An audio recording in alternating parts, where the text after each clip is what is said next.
Welcome to day 2 of this motorcycle adventure. We woke up in the BLM on the south side of Joshua Tree, which was a great camping spot. The night was perfect, wasn't too cold, wasn't too windy, everything was great. We finished packing up all of our camp stuff, headed out to grab some gas really quick, and then into Joshua Tree for a full day of riding around on the beautiful curvy roads that make up Joshua Tree National Park.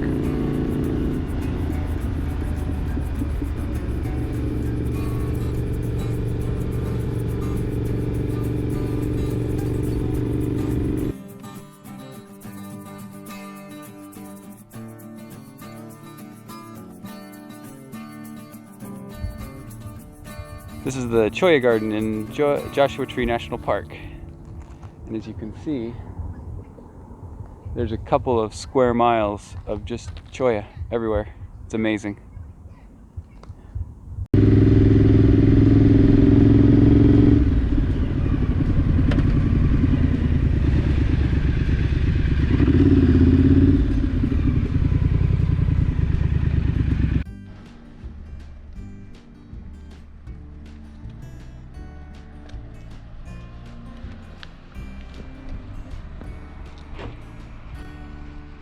This is the lookout point at Keys View, one of the high parts of Joshua Tree.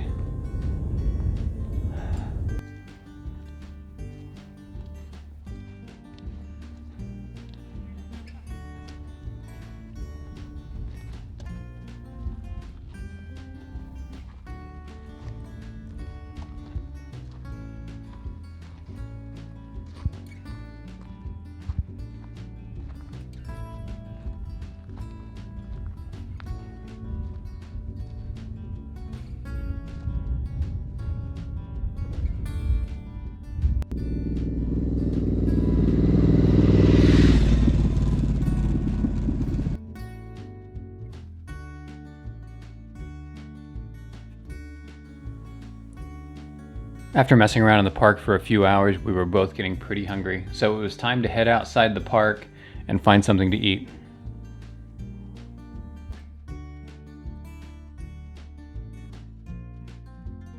Finding a place to eat in a pandemic is always challenging.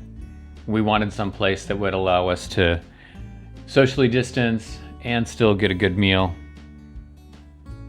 Kitchen in the Desert in Joshua Tree, California was exactly what we were looking for. They do it right, it was safe, we were outside, and the food was pretty damn good.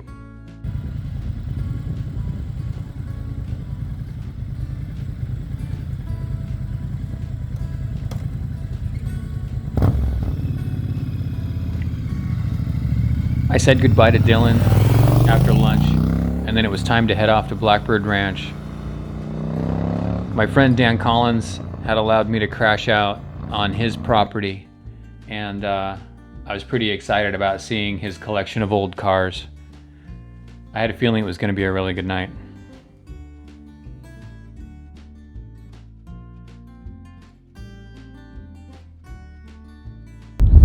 I am at Blackbird Ranch right now, property that is owned by a friend of mine, and yeah, just that way over there is Pioneer Town, that way is Rimrock, that way is Morongo Valley. But Dan has graciously let me crash on his property. Thankfully there's a little cabin, and I'm going to avoid some wind tonight. After unloading my gear into the cabin, I grabbed my Canon A1 and wandered around Dan's property. He's got a bunch of cool old cars parked here and there. Everything was very photogenic. I got lucky with the setting sun. So we're getting close to the end of day 2. Now I'm in I'm north of Pioneer Town just a little bit, and we got very lucky because it's going to be windy as hell tonight, and it looks like it's going to be pretty cold, so cheers to that.